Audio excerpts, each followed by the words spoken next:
This is eRadio. Yay, it is Travel Tuesday on eRadio, and joining us right now, as always, is Travel Bug Rose. How's it going, Rose?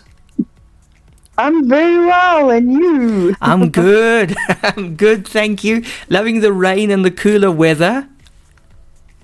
Yeah, no, it is much nicer. I must say, I enjoy the cooler weather. It is quite nice, and with the weather being the way it is, the days are darker, and that really helps when you're going to tell us about these ghosts. And when you're chasing ghosts, you've got a little bit of ghost for us today as well. Yeah. Oh, a little bit of ghosts. So I spent 2 days in the Karoo, in the Clan Karoo in Oudtshoorn last week. So I decided that elaborate a little bit more about the Clan Karoo this week, because it was just so much information. I think I mentioned last week that I actually did a historical tour with a gentleman called Stephen Miller. And one of the last buildings that we actually visited was a building called the Fosters Manor. But before I get to that, I got to say that the Clan Karoo, and the more I read and do research about the history of the Clan Karoo, it became extremely obvious that between the feather booms, that the first feather boom and the second feather boom, how these gentlemen actually went and built, I don't know how many of these, they call them ostrich palaces, was with all their lavishness. The second turn of the boom was where they built most of these palaces, ranging from 1903 till 1913. And of course, in the feather boom went all kaboom in 1914, just before World War One. Okay. Kaboom, yeah. Kaboom.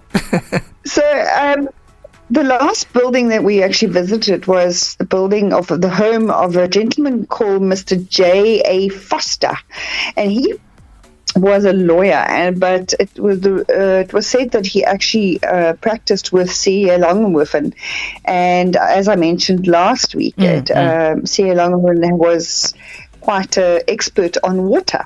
Now we can remember that Oudtshoorn basically had, I think it's two rivers, Groblaas and Olifants. They had these rivers, and they didn't always get water. It's not like down here, where we get water every day. So these gentlemen with the expertise were basically, what they used to do is they used to go into and help these people fight about water, and people used to steal water. So back then they used to get something called, you get a water turn, so they open sluices. And if you walk around Oudtshoorn, you'll see all these funny, like little passageways or little long channels where they actually used to put the water in. So people had got water sharing. And 2 days of the week they would have water, and they would give the water fiscal, and he would turn the sluices open, and then block A would get water, and block B would get water, and block C and block D, and so on and so forth. But basically what happened is that some of these people in the town used to wait till the fiscal has gone, and they turn the sluices back and they would steal water. So a lot of the time, most of the court cases in Oudtshoorn was about water. And C.A. Langenwerfen obviously. So we could steal water. But so this day, as I said, this last home that we visited was the home of J.A. Foster, and he was a local attorney, and he had this beautiful, lavish ostrich palace built by an architect called Mr. Bullock. But it's beautiful, eh? I'm looking at the photo right now. It's gorgeous. It's absolutely gorgeous, and they... he designed this double-story manor in 1902, and the building was basically erected in Tudor Bethlehem style. Now, the Tudor Bethlehem style, people was asking, what the hell is that? It's kind of they had a Jacob Bethlehem style, and was described as a mixture between rival styles of Croatia from 1835, blah, blah, blah, blah, blah, all those things.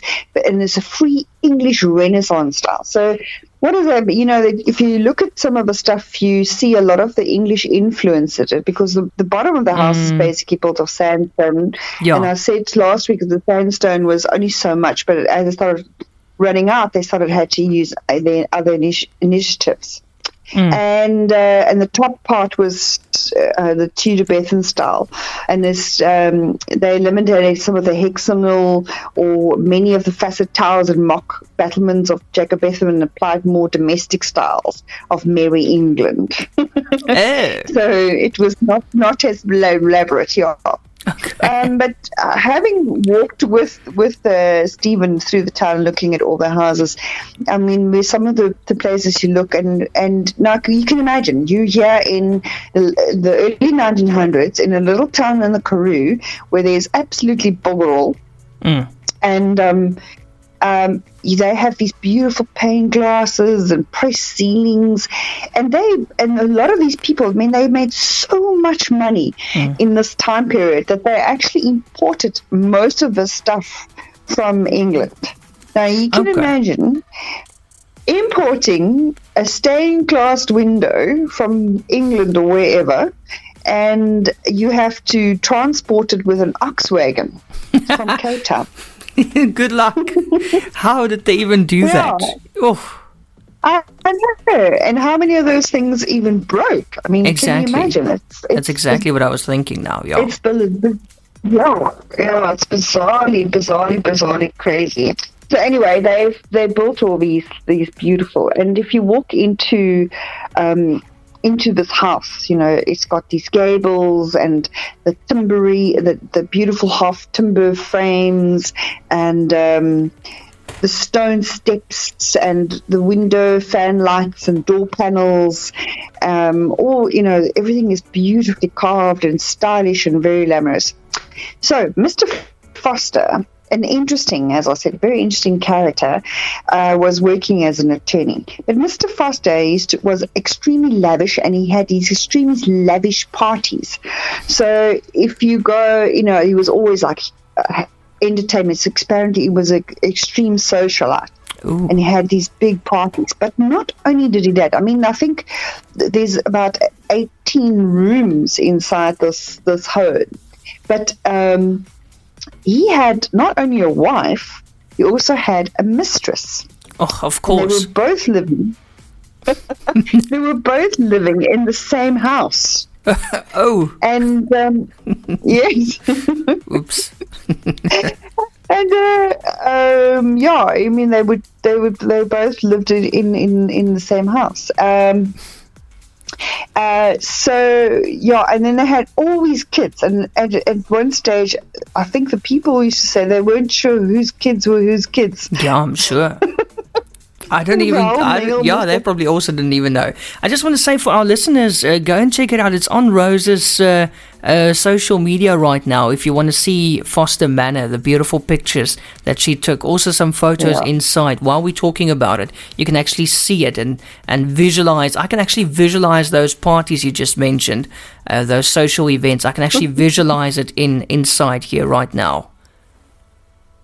Yeah, no, I think it was quite. I mean, it's that one staircase up there is absolutely gorgeous. Yes. I can just imagine. So then, what happened was with the feather boom that collapsed in 1914, and Foster went bankrupt. I mean, being a socialite and having a mistress and having a wife, they say that he actually hid in the cellar and reported himself as dead. And in disguise attended his own funeral. No. And the coffin was actually filled with sandstone fragments. I don't know if that's true or not true. Oh, it sounds like Days of Our Lives or something. Exactly. And he also said he was never seen again in the small Karoo. But what is an interesting thing about this whole Mr. Foster is that one of the stories that Stephen was telling me is that the cellar in this house had such a pungent death smell that nobody could actually stand going into the cellar again. So did he actually, fake his own death, or did something happen? Maybe he That is really the died. Interesting question. Yeah. Yeah, That's like a plot because twist. why would there's like a plot thickens, for my little brain, my analytical brain, things don't quite. Maybe one of his wives or his mistresses or someone decided it was time for him to clock out and just Clock out. Yeah. Listen, I won't be surprised, eh? What a twist. Yeah. So this as I said, he was never actually seen again. And obviously the building went bankrupt, and then it was used. The mansion was used as a teaching training college in 1924, and then as a hostel for girls for a commercial school, and it all became vacant in 1972, and the whole thing fell into despair. Oh. In 1973, what they did actually is they decided to, it was a declaration of it because it's a national monument, and they made it a national monument on. It was 17th of May 1991. It was declared a national monument, and then became a school. But what happened was when they started renovating this whole mansion. Oei, hier kom dit nou. When they started renovating this mansion, there was a few things that happened, and they had guards who stand guard at night and actually, look after the building so nothing gets stolen or ruined or wrecked or stuff, I guess. There was a few things that happened. One of the things is that they say the guards used to sit on the stoop, and then they used to have this whiff of tobacco, cigar smoke coming past them. They could actually literally smell this tobacco smoke past them, and they would look around and there would be absolutely nobody. So that was one of the things. And apparently the guards were so terrified that there was one guy who always volunteered to do the night duty because he was quite cool with it. And the other thing is that the guard was standing there one night, and now there's a pool in Foster Manor, and where obviously when they lived there wasn't a pool, but as he's sitting guard one night, and this woman, which proclaims to be Mrs. Foster, came walking toward him, and she was only wearing a sheet, and you could actually see her naked body through the sheet, and she basically walked towards him from the pool and walked right past him into the house, with this one sheet just covered over her. Yo. Oh, this is creepy, eh? Yeah, and then in September, Stephen was telling me that in September when they have some guests in the house, every September there's a woman with a baby crying, and they in the hallways they can hear this woman with a baby crying. So I don't know what that is all about. And nobody actually really knows about why there would be a woman with a baby. So it's actually quite interesting. You never know what happened in those days. I think a lot of this, because there was so much wealth around and so much in socializing, you never know what these people got up to. So yeah, and they also didn't have TV back then, did they?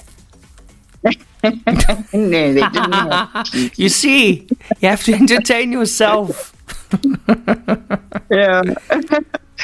Yeah, and so as I said, this is interesting, and this whole building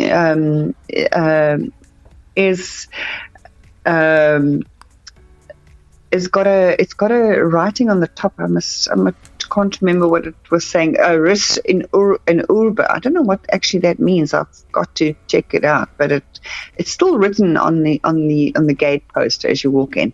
But you walk into this massive manor area, and it's this majestic building. It actually is quite spectacular to watch. And now the Foster Manor is obviously made into a guest house. So you are welcome to go and stay at the Foster Manor. So you can now stay at the Foster Manor. I was going to ask you now, can you actually go up into the rooms? Now you can sleep in the rooms. That's fantastic. Yes. So you are welcome to go and visit the Foster Manor with all its interesting history.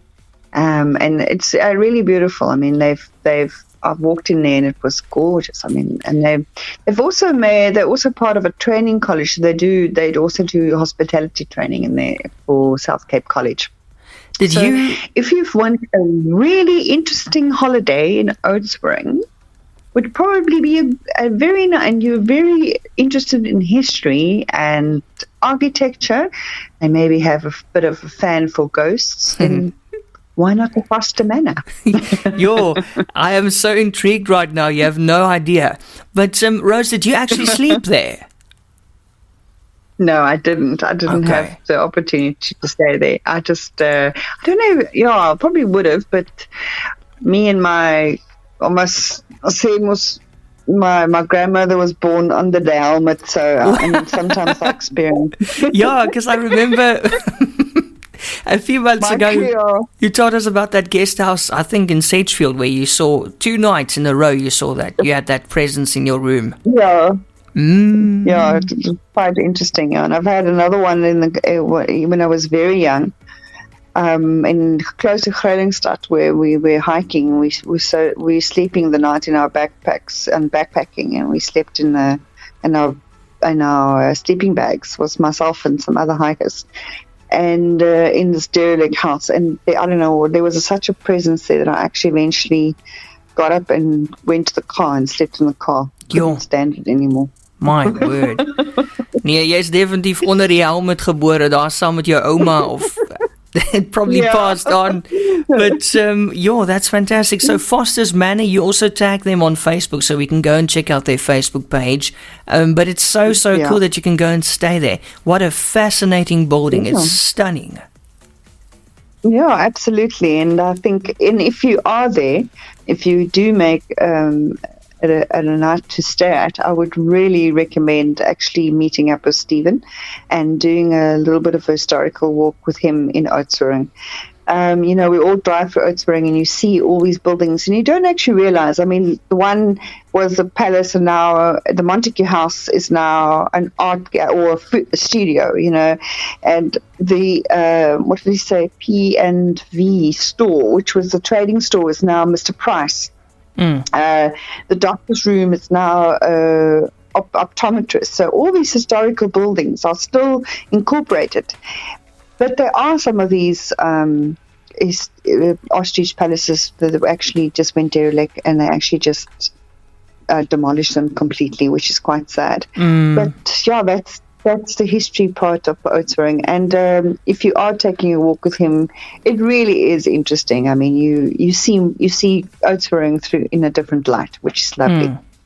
Yeah, those buildings steeped in history. Rose, thank you so much. It was very, very interesting as always. Tell us, how can we follow you on social media if we're not doing it already? So my social media tags are @GoTravelBug on Twitter and @GoTravelBug on Instagram. And even if you Google or you hashtag or you tag GoTravelBug on Facebook, you'll find me, or Travelbug Rose. And you are welcome to also follow my blog, which is www.gotravelbug.co.za. Thank you, Rose. It's getting quite dark here in the studio now. I hope it's the weather. Oh, no, I'm just joking. But no, it is actually. I'll just switch on the lights. I don't know what's happening. I think it's going to rain. I think so too. Rose, thank you so much as always. We'll catch up with you again next Tuesday for Travel Tuesday. It was a great one today. I really enjoyed it. Thanks so much. It's such a pleasure, Ian. Lovely to chat to you as always. And to you. Take care. Take care. Bye now.